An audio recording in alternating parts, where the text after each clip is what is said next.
didn't always like football. Growing up in a no-cable TV home, the only sports option on our TV was the weekly Hockey Night in Canada broadcast. I enjoyed them at the time, but I can remember being frustrated with the closely cropped shot of Ron MacLean and Don Cherry during the Coach's Corner segment, not to mention the same worn-out opening with its cheesy graphics and tasteless photos. I know that is a strange thing about a sports event to be upset over, but I wanted some production values with my sports.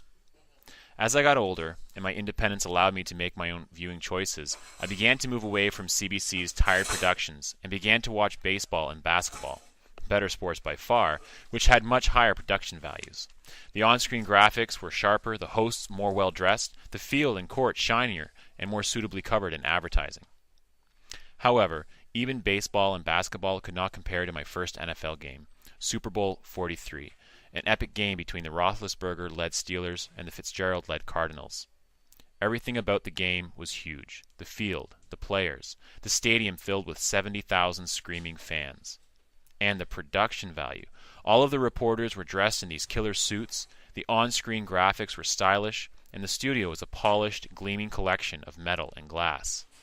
In the end, the sport, the on-field action is what I stayed for, but I cannot tell a lie.